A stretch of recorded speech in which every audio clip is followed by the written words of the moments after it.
waj'alna mimman yastami'una al-qawla fayattabi'una ahsanahu wa ba'd. Para bapak-bapak, ikhwan fillah, rahimakumullah, puji syukur kehadirat Allah, salawat teriring salam, semoga senantiasa tercurah limpah kepada junjungan alam Nabiyyina Muhammad sallallahu alaihi wasallam beserta keluarganya dan sahabatnya sekalian. Amin. Ya, ini model baru ini. Kita lewat konferensi ya. Semoga suara saya jelas karena saya tidak bisa dengar suara antum. Nanti kalau seandainya suara saya hilang, bisa dikasih komen oleh moderatornya lewat WA mungkin, karena kalau di sini pelan juga. Alhamdulillah jelas. Tapi Ustaz. tidak masalah. Ya, jelas ya.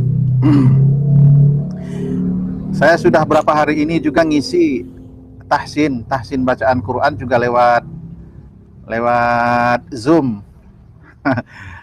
Durasi 40 menit, setelah itu terputus dengan sendirinya ya. Tapi ini katanya bisa panjang ya, insya Allah. Insya Allah. Amin.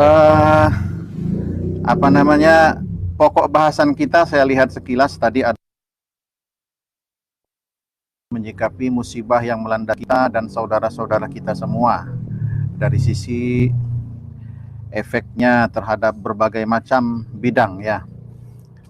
Saya kurang tahu sudah berapa kali pembahasan, tapi di sini ada hal yang yang menggelitik buat kita cermati. Di beberapa tempat saya sendiri mendengar, misalnya ada orang yang berkata situasi lockdown ya. Situasi lockdown ini mestinya yang ditutup itu bukan masjid, tapi yang ditutup itu adalah tempat-tempat hiburan, tempat-tempat wisata, dan lain sebagainya. Ya. Itu tidak salah.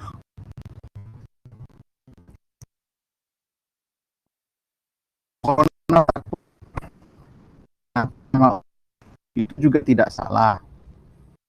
Ada yang mengatakan misalnya corona itu makhluk Allah, kenapa kita mesti takut? Itu juga tidak salah. Tapi kita semua melihat ada dikotomi di tengah masyarakat, seolah ada yang tangan. Betul semua kan? Yang mengatakan corona itu Allah, kenapa kita mesti takut? Betul. Meskipun ada corona akan mati, itu juga betul. Sementara mengatakan bahwa kita berusaha ikhtiar bagaimana supaya kita tidak kena imbas pada wabah ini. Bagaimana saudara-saudara kita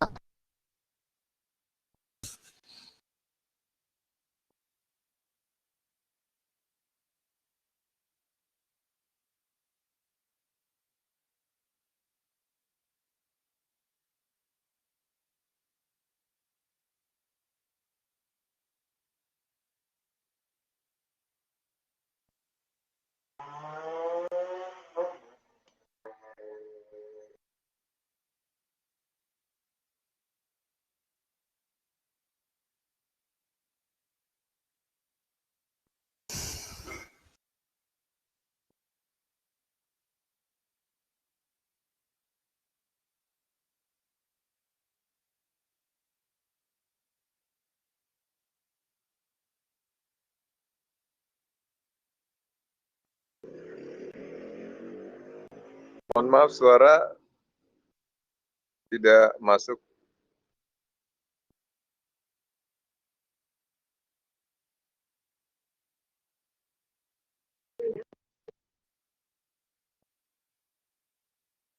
Sinyal sepertinya nih.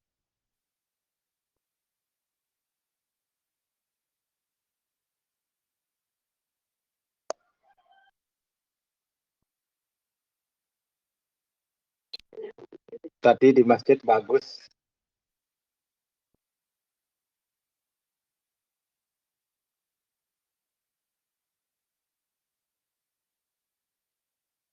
Di WhatsApp, Ustadz Adiwinnya.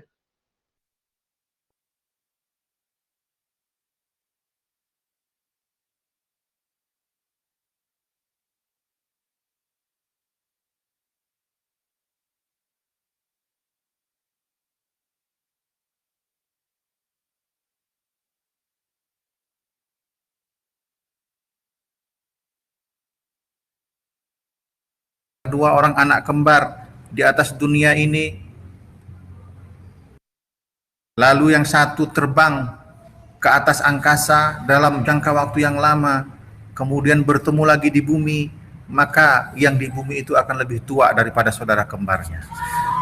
Pembahasan yang mereka sendiri bingung. Itulah dia, itu baru dalam skup dunia, dalam ilmu pengetahuan yang kita sebut dengan ilmu pasti. Apakah lagi kalau kita sudah membahas mengenai ilmu Allah,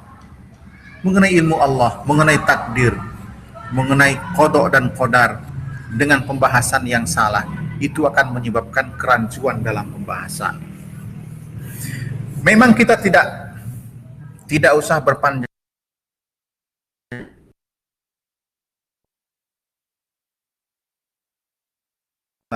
dalam babah ini. Mereka aksi tidak mempedulikan, ya, karena kalau Allah akan menentukan kita akan kena, kalau kita menjaga jarak tetap akan tidak. Kalau dikatakan akan kena oleh Allah, maka ya akan kena. Secara akidah itu betul, tetapi secara syariat kita diperintahkan untuk berusaha. Ingat, Nabi kita bersabda, "Idza sami'tum bihi bi ardin fala taqdamu alaih." Jika kalian mendengar wabah merebak di suatu daerah, fala taqdamu alaih, maka jangan kalian masuk ke daerah itu. Ya, ini endemi kalau kita sebut, ya, masih di suatu daerah tertentu. Wa idza waqa'a bi ardin wa antum biha fala takhruju, dan kalau dia terjadi di suatu tempat sedangkan kalian berada di dalamnya, fala takhruju, kalian jangan keluar. Itu perintah Nabi kita sallallahu alaihi wasallam. Apakah lagi ini sudah disebut pandemi, kemana-mana seluruh dunia sudah kena. Nah, maka secara syariat ada hal-hal tertentu yang harus kita lakukan. Secara akidah kita yakin betul kita bahwa ajal tidak akan, kematian tidak akan datang kalau sudah ajal. Ya, kalau tidak yakin dengan itu, bisa jatuh kita tetapi kepada perintah Allah dan Rasulnya, seperti mencari rezeki kita yakin rezeki di tangan Allah. Kalau kata Allah,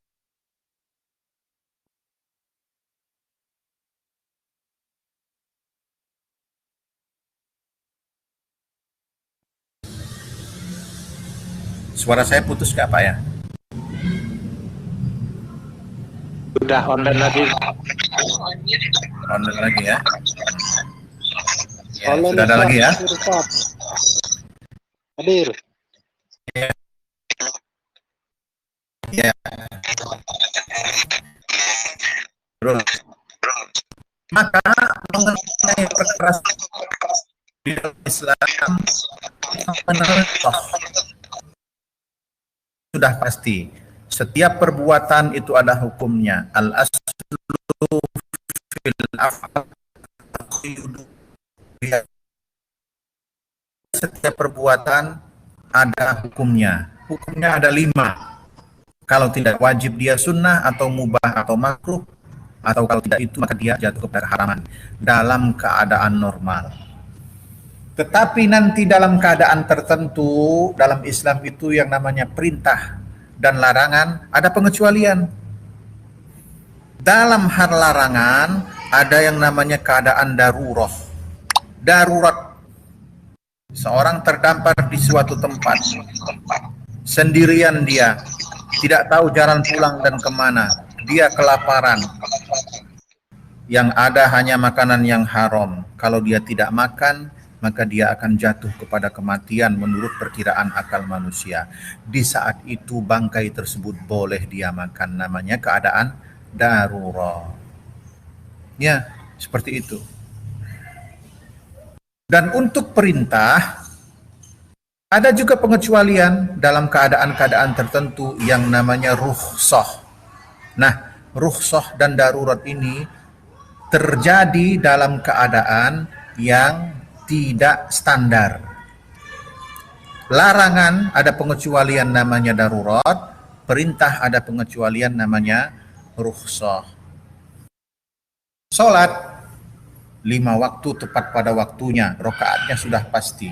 Tapi bagi orang dalam perjalanan yang memenuhi jarak safar, dia diperbolehkan mengurangi rakaat sholat zuhur, sholat asar, dan sholat isya yang tadinya 4 menjadi 2 rakaat karena rukhsah yang diberikan oleh Allah Subhanahu wa taala. Puasa bulan Ramadan wajib, tapi orang yang dalam perjalanan, yang pertama syaratnya perjalanan minimal mubah, kemudian telah menempuh jarak safar, dia diperbolehkan buat berbuka dan menggantinya pada hari yang lain. Bolehkah? Boleh. Bahkan kalau untuk masalah sholat, Allah lebih suka agar rukhsah itu diambil. Meskipun kita bilang, saya kan pakai mobil sendiri, saya bisa berhenti buat sholat, tapi Allah lebih suka kalau antum ambil rukhsah itu. Antum jamak qashar, mampir di mana sekalian asar sama duhur, dijadikan 1, rakaatnya hanya 2-2. Allah lebih suka kalau rukhsah itu diambil. Sedangkan misalnya buat puasa, sebaliknya Allah lebih suka kalau orang menahannya untuk puasa. Tapi kalau diambil pun tidak apa-apa, kita berbuka dan diganti pada hari-hari yang lain. Arti kata bahwa agama kita ini agama yang fitrah, sesuai dengan fitrah manusia. Karena sesuai dengan fitrah itulah maka menimbulkan tumakninah dalam kehidupan kita, ketenangan dalam kehidupan kita. Karena agama Islam itu punya 2 hal. Yang pertama kita sebut tadi, sesuai dengan fitrah manusia. Yang kedua, memuaskan akal. Dari 2 hal ini timbullah tumakninah dalam qalbil insan, dalam hati manusia. Ya. Agama Islam ini sesuai dengan fitrah. Dia sangat-sangat manusiawi. Manusia itu punya lalai. Kadang-kadang lalai. Maka kalau kita tertidur dari jam 10 pagi, tidur kita karena minum antimo misalnya, sudah minum antimo nggak jadi berangkat, ngantuk dia. Tidur dari jam 10, bangun-bangun jam 3:30, duhur lewat, maka ketika bangun itu dia diperbolehkan sholat duhur langsung. Meskipun tidak lagi pada saat waktunya. Karena dia tertidur, mau bagaimana bilangnya. Sangat-sangat manusiawi agama kita ini. Bahkan hal-hal yang oleh manusia belum dimengerti, Islam sudah memberinya. Misalnya sekarang orang baru tahu bahwa jumlah penduduk dunia itu banyakkan perempuan dari laki-laki. 1 banding berapa sekarang ya? Islam sudah sejak 1400 tahun yang lalu bolehkan seorang laki-laki berpoligami.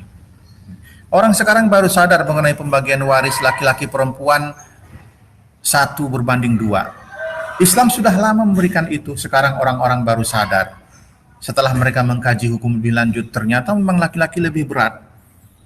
Kita punya 2 orang anak, kita meninggal, anak laki-laki dapat 2, anak perempuan dapat 1. Ketahuilah, dalam kehidupannya nanti anak perempuan kita ini akan ditanggung oleh suaminya, sementara anak kita laki-laki akan menanggung istrinya, menanggung nafkah istrinya. Bahkan saudari perempuannya ini kalau jatuh kepada kemiskinan menjadi tanggung jawab saudara laki-lakinya itu, karena dialah walinya setelah kita meninggal. Dan dilaksanakannya syariat Islam itu oleh manusia, bukan oleh malaikat yang tidak punya hawa nafsu, bukan oleh robot yang tidak punya rasa lelah tinggal di format. Maka dalam Islam kita lihat ada jalan keluar, senantiasa ada jalan keluar, emergency. Kita lihat misalnya dalam Islam diperbolehkan adanya perceraian misalnya. Mungkin orang berpikir, bagaimana sesuatu yang kita ikat setelah telah disatukan oleh Tuhan dipisahkan oleh manusia? Kita pernah dengar begitu ya. Dalam Islam tidak. Kalau seandainya tidak mungkin lagi bersatu, daripada bersatu kemudian timbul masalah, timbul KDRT dan sebagainya, maka diperbolehkan buat berpisah tapi dengan cara yang betul. Misalnya pula hal-hal yang lain. Dalam Islam sudah diberi jalan keluarnya karena Islam ini diturunkan buat manusia. Nah, keadaan yang kita rasakan sekarang, yakni kita berada dalam situasi wabah, bahkan sudah disebut sebagai wabah pandemi. Itu jelas dalam Islam sudah ada. Pada masa Rasulullah mengatakan seperti hadis tadi, kalau wabah menjangkit suatu daerah, kalian jangan masuk. Kalau kalian wabah berjangkit di suatu daerah, kalian di dalam, jangan keluar. Begitu. Umar bin Khattab pada masa di beliau juga pernah terjadi wabah yang bahkan merenggut nyawa sahabat-sahabat yang mulia. Maka beliau memerintahkan mencari jalan keluar kepada Amr bin As. Kemudian kata Amr bin As, masalahnya adalah wabah itu terjadi karena orang berkumpul rame-rame. Maka perintahkan mereka buat berpisah. Ada yang naik ke gunung, ada yang pergi ke gua dan sebagainya. Maka selesai masalahnya. Seperti itu. Nah, dengan hal itu kita lihat bahwa segala kemungkinan dalam Islam itu sudah ada jalan keluarnya. Islam itu agama yang sempurna. Tidak ada yang lebih sempurna daripada Islam. Islam itu tinggi, tidak ada yang lebih tinggi daripada Islam. Kalau nampak ada kerancuan, bisa jadi ilmu kita yang belum nyampai atau pembahasan kita yang rancu. Masalah akidah dibahas dengan syariah, masalah syariah dibahas dengan akidah. Dua-duanya memang hal yang tidak boleh dipisah dalam prakteknya. Tetapi dalam pembahasan kadang-kadang dipisah. Contohnya, hal lain yang seperti itu sunnah dan wajib. Dalam sholat ada hal yang sunnah, ada hal yang wajib. Para sahabat Rasulullah Shallallahu Alaihi Wasallam, ridwanullah alaihim, semoga Allah meridhoi para sahabat, tidak pernah membedakan mana sunnah mana wajib. Dalam sholat itu mereka laksanakan rukunnya, wajibnya sholat itu rukunnya, dan sunnah dilaksanakan semua. Tetapi kita sekarang kan kita bedakan, misalnya ya, ini kan cuma masalah sunnah, enggak dilaksanakan. Wudu misalnya, ada hal yang rukunnya, ada sunnahnya. Rukunnya membasuh wajah, kedua tangan sampai siku, mengusap sebagian kepala, terus kaki, beres. Sedangkan mencuci telinga, itu sunnah. Nah, kalau perintah ini jatuh kepada kita kan nggak pernah cuci telinga akhirnya. Alasannya apa? Itu perkara sunnah. Tetapi para sahabat tidak pernah membedakan, mereka laksanakan semua wajib, laksanakan semua yang sunnah. Kalau di kita definisi sunnah itu apa? Dilaksanakan berpahala, ditinggalkan tidak masalah, nggak berdosa. Tidak sebetulnya. Yang namanya sunnah itu dilaksanakan berpahala, ditinggalkan rugi. Rugi. Beda sunnah sama wajib itu sedikit saja. Apa? Wajib itu perintahnya jazm. Kalau tidak dilaksanakan ada sanksi. Kalau sunnah perintahnya tidak disertai dengan jazm, kepastian. Ada orang meninggalkan tidak masalah. Itu dari sisi hal tersebut. Tapi dalam pembahasannya para ulama membedakan sunnah dengan wajib. Ingat, pelaksanaannya tidak dipisahkan, tapi dalam pembahasan dibedakan. Misalnya apa? Ada orang bertanya, ya Ustadz, saya tadi sudah berwudu, tapi lupa saya mencuci telinga, sah nggak wudu saya? Coba, pembahasannya harus dipisahkan. Wudu Anda sah, kenapa? Karena mencuci telinga itu hukumnya sunnah, bukan wajib. Sunnah ditinggalkan tidak merusak daripada wudu, wudunya sah. Tapi kalau ada orang misalnya mengatakan, saya tidak mengusap sebagian kepala, nah wudumu tidak sah. Kalau wudu tidak sah, implikasinya sholat juga tidak sah. Jadi seperti itu, ada yang dalam pembahasan dipisahkan, tetapi dalam praktek tidak boleh dipisahkan. Contohnya akidah tadi. Maka kita kurang setuju, misalnya ada orang mengatakan misalnya Tokyo lebih Islam daripada kita, Italia lebih Islam daripada kita. Kenapa? Italia itu lebih tertib daripada kita antrinya. Kemudian Jepang lebih bersih daripada kita, Cina lebih bersih daripada kita misalnya daerahnya. Tidak bisa dikatakan lebih Islam. Sebut saja lebih bersih silahkan, tapi jangan dikatakan lebih Islam. Karena Islam itu ada akidahnya, ada syariatnya. An-nadhafatu satrul iman. Kebersihan sebagian daripada iman. Dalam hal ini bahkan disebutkan ada hubungannya dengan iman, padahal hanya masalah kebersihan saja, bukan masalah apa-apa. Ya, tidak bisa. Misalnya ada seorang memuliakan tamu, orang menghormati tetangga. Orang yang tidak mengganggu tetangga mungkin kita lihat, kita dengar dari cerita-cerita di dunia barat sana nggak ada orang ganggu tetangga. Kalau ada yang ganggu tetangga, dia bisa langsung telepon polisi. Ada knalpot yang keras dari tetangga, dia telepon polisi, polisi datang sehingga aman. Tapi kita tidak bisa itu sebut itu Islam, enggak. Karena dalam Islam tidak mengganggu tetangga itu dikaitkan dengan iman. Man kana yu'minu billahi wal yaumil akhir falyukrim jarahu. Barang siapa beriman kepada Allah dan hari akhir, hendaklah ia muliakan tetangganya. Itu buah daripada keimanan kepada Allah Subhanahu wa taala. Kenapa? Karena memuliakan tetangga itu kadang-kadang perlu modal, perlu iman yang kuat.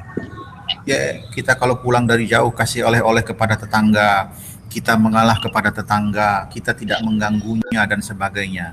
Buat orang-orang yang tidak beriman itu berat. Kenapa? Apa yang dia dapat dari hal itu? Ada ini pahala dari Allah Subhanahu wa taala karena dia telah menghormati, memuliakan tetangganya. Tamu juga seperti itu. Falyukrim dhaifahu. Itu buah daripada keimanan. Itulah yang membedakan antara seorang muslim dengan yang tidak. Keimanannya itu, dasar keimanannya itu. Iman itu adalah dasarnya, yang lain-lain itu adalah buahnya. Buah tanpa pohon nggak dihitung. Sementara pohon tidak berbuah itu pohon yang jelek, pohon yang buruk. Itu dia permasalahan akidah dan permasalahan syariah. Nah, sampai di situ kira-kira ada yang mau bertanya? Masih ada waktu 10 menitan lagi.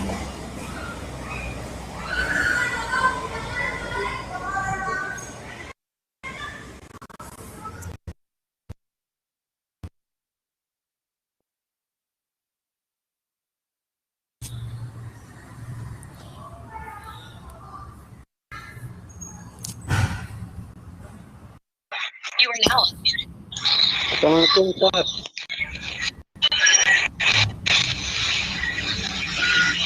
Assalamualaikum Ustaz.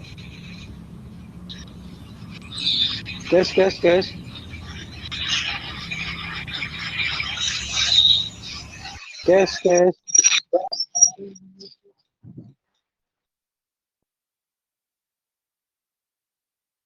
Waalaikumsalam warahmatullahi wabarakatuh. Silakan, Kuda Dodi mau bertanya. Ya, ada pertanyaan nih Ustaz.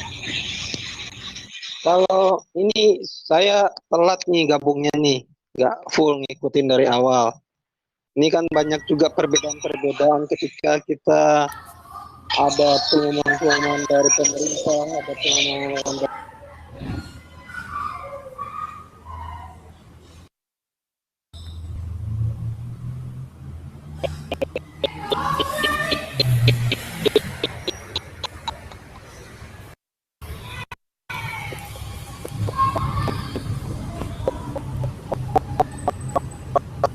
Ikuti fatwa, dipersilakan diganti sholat di rumah atau sholat zuhur untuk sholat Jumat. Di zona kuning silahkan lakukan sesuai dengan SOP yang sudah diarahkan atau disampaikan oleh para ahli. Dan di zona hijau ya dipersilahkan. Namun demikian, satu hal yang perlu kita sikapi adalah kejelasan mana batasan wilayah-wilayah zona merah, kuning, dan hijau tersebut. Jadi itu yang perlu kita tanyakan ke pimpinan daerah di masing-masing tempat kita berada. Jadi itu simpulannya, insya Allah menjadi kebaikan buat kita semua acara ini. Dan terima kasih kepada semua yang sudah gabung, Pak Ali dari Jakarta, Pak Dodi, Pak Judi, Pak Mariandi, Ustadz Muhammad Arif Yunus, alhamdulillah bergabung, Ustadz Nizar, Pak Novizal dari Jakarta, Pak Robit ya dari Tangerang, juga Ibu Rohana dan rekan-rekan lainnya yang tadi masuk dan sempat keluar lagi. Sekali lagi jazakallah khairan kasiron. Semoga apa yang kita lakukan ini bermanfaat dan bisa menjadi kebaikan buat kita semuanya. Insya Allah oil berikutnya akan dikabari lagi via grup di waktu dan kesempatan yang berbeda. Terima kasih, saya kembalikan lagi kepada Pak Eko. Silakan Pak Eko untuk menutup.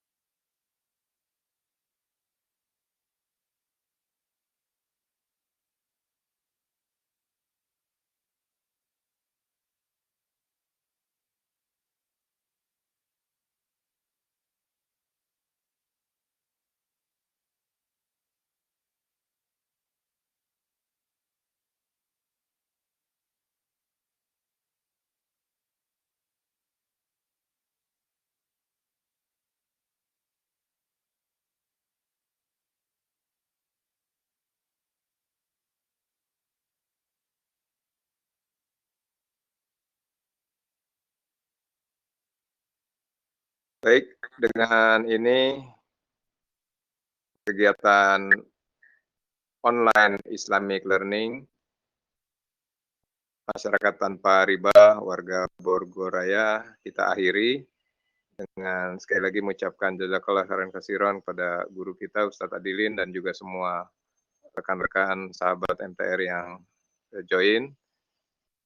Semoga dalam keadaan sehat-sehat walafiat seluruh keluarga dan sampai jumpa. Mohon maaf jika jadi kekurangan di oil perdana ini karena memang teknis kita masih lakukan percobaan-percobaan. Insya Allah akan lebih baik di oil berikutnya. Saya akhiri dengan membacakan alhamdulillah, alhamdulillahirrahmanirrahim. Alhamdulillahirrahmanirrahim. Ya, wabillahi taufiq wal hidayah. Assalamualaikum warahmatullahi wabarakatuh. Waalaikumsalam warahmatullahi wabarakatuh.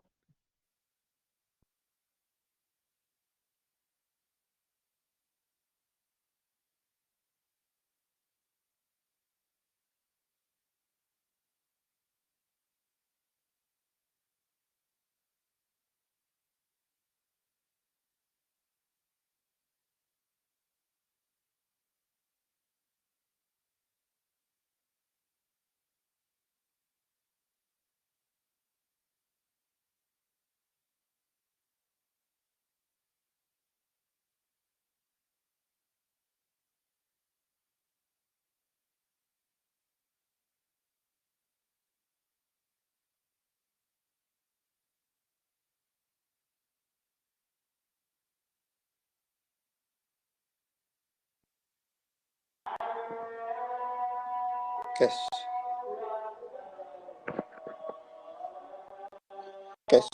Bravo.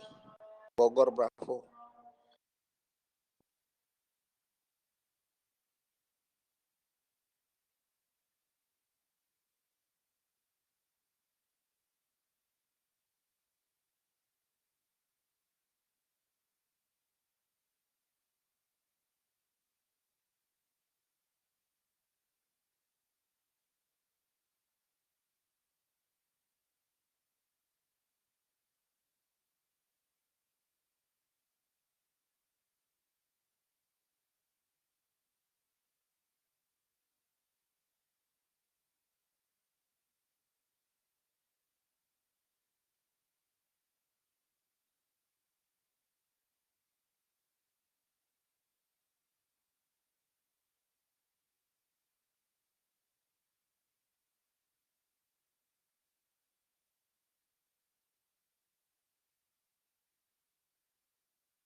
Tes.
Yes.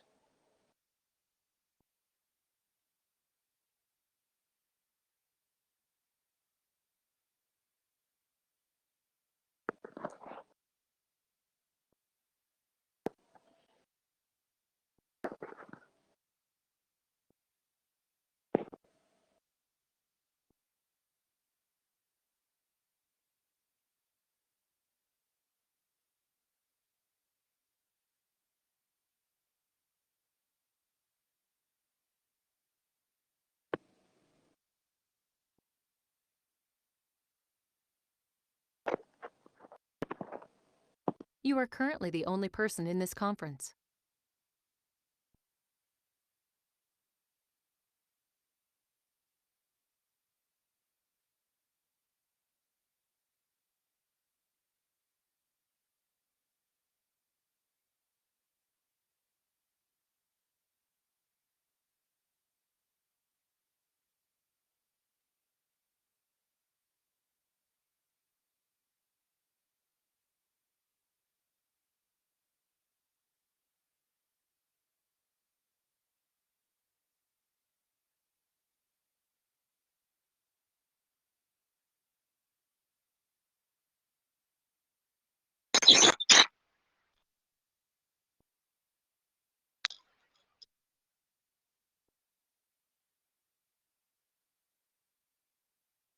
You are currently the only person in this conference.